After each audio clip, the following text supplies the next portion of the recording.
This story is about a young woman named Anna, who is diligently studying English. She meets James, an English teacher, in the park. Their chance encounter leads to regular lessons where James explains how many words are needed for different levels of language proficiency, and shows Anna how to use them correctly. James introduces the idea of full immersion. He explains that it's essential to surround yourself with English everywhere, thinking, speaking, watching movies, and reading books in the language. Anna decides to give it a try and takes her first steps, changing her phone's language settings, watching movies without subtitles, and speaking with James exclusively in English.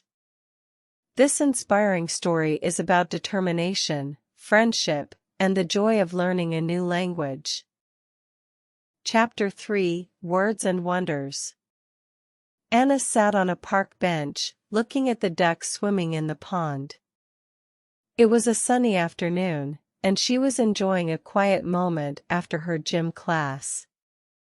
Suddenly, a young man sat down next to her. He was carrying a book titled Teaching English, a guide for educators. "Hi," he said with a friendly smile. "I see you have a notebook." "Studying English?" Anna nodded. "Yes, learning English. Every day." "I'm James," the man said. "I teach English at a school and college. If you ever need help, just ask." Anna's eyes lit up. "Really? You help? Thank you." The first lesson. Over the next few weeks, Anna and James met regularly at the park. She always had questions, and James was happy to answer them. One day, Anna asked, "James, how many words need for English?" James smiled. "That's a good question. Let me explain." He picked up a stick and started writing numbers in the dirt. "First, there's the basic level, 200 to 250 words. These are the most common words you need for survival, things like eat, go, good, bad." Anna nodded. "Ah, I know some. Like, go home, eat apple." "Exactly," James said. "Then, there's the functional level, 1,000 to 1,500 words. With this, you can shop, ask for directions, and have simple conversations." Anna's eyes widened. "Okay, 1,000 words. And next?" "The next is confident proficiency, 300 to 500 words. This is what you need to watch movies, read simple books, and talk about everyday topics." Anna tilted her head. "Wait. Only 5,000 words for all this?" James laughed. "Yes, it's not as many as it sounds. But it's not just about learning the words. You also need to know how to use them, like making questions, sentences, and using the correct forms. Practice makes perfect." Anna thought for a moment. "For example, go. I know, I go, she goes, but," she hesitated. "What is past?" "Good question," James said. "In the past, it's went. For example, yesterday, I went to the store." Anna repeated, "Yesterday, I went to the store." "Perfect. See? You're already learning to use the word in different ways. That's what matters." The goal: fluent English. After a while, Anna asked, "James, what after 500 words?" "Well," James said, "after that, you reach fluent proficiency, about 10,000 or more words. This is when you can discuss complex topics, like history, politics, or science. Anna leaned forward. And, can I do this in 1 year? James thought for a moment. It's possible, but it depends. You'd need to study every day, speak as much as you can, and immerse yourself in English. Watch movies, read books, talk to people. The more you practice, the faster you'll learn. Anna's determination grew. Okay. I try. Every day, I learn, speak, listen. And you help me? Of course, James said with a smile. But remember, it's not a race. Enjoy the journey. Every new word is a step forward. The plan. From that day on, Anna and James worked together on a plan. They set small goals. 1. Learn 10 new words every day. 2. Write sentences using those words. 3. Practice speaking with James or other people. 4. Watch English videos and movies. 5. Keep a journal in English. As the weeks went by, Anna noticed her progress. She could say more, understand more, and even joke with James. James, she said one day, I think. 10,000 words? Maybe not so hard. James laughed. That's the spirit, Anna. Step by step, word by word, you'll get there. Chapter 4, Immersion is Key. Anna and James walked together down the sunny street toward the gym. Anna was carrying her workout bag, and James had a bottle of water in his hand. They chatted casually about their day as they approached the entrance.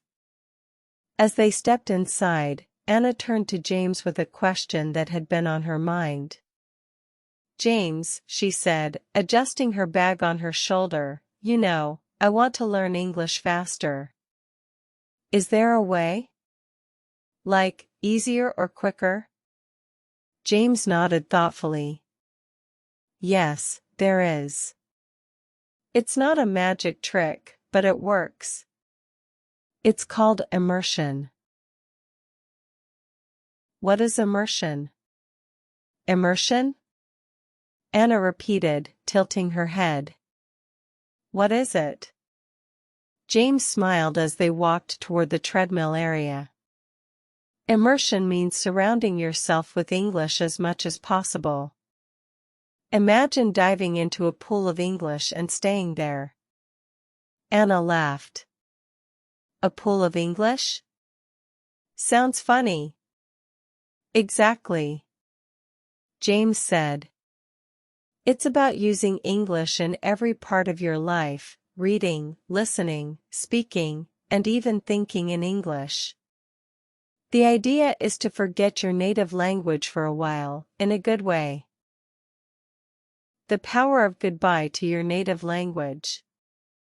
As Anna stepped onto the treadmill, she looked curious. Forget my language? How? James hopped onto the treadmill next to her and started explaining. I mean, try to minimize using your native language. For example, read books in English instead of your language. Watch movies or shows in English. Even if it's hard at first, you'll get used to it. Anna nodded. I watch movies sometimes, but I use subtitles. That's a great start, James said. But eventually, turn off the subtitles. Your brain will work harder to understand, and you'll improve faster. Anna frowned slightly. But it's hard. Sometimes I don't understand anything. That's normal, James said encouragingly. At first, it feels impossible. But little by little, you'll catch more words. It's like lifting weights, you get stronger with practice. Thinking in English. As the treadmill hummed beneath them, Anna asked, "And, thinking?" "You say, think in English?" "Yes," James said, speeding up his pace slightly. Start small. For example, when you're walking home, describe what you see in English in your head. Like, I see a red car. The sun is shining. Or when you're cooking, think, I need a spoon. I will cut the onion. Anna giggled. That sounds silly. It might feel silly at first, but it helps a lot, James said. The goal is to make English your default language, even in your thoughts. Practicing conversations everywhere. After their workout, Anna and James sat in the lounge area, sipping water. Anna was still thinking about what James had said. So, I must speak English, always? Anna asked. Exactly, James replied. Whenever you can. Talk to people, even if it's just saying hello or asking for something. In the gym, at the store, on the street, use every chance to practice. Anna looked determined. Okay, I will try. But, if I make mistakes? James smiled warmly. Mistakes are your best teacher. Don't worry about being perfect. People will understand, and most will appreciate that you're trying. Creating an English environment. James leaned forward, looking serious. Here's a tip, create an English environment around you. Change your phone and computer settings to English.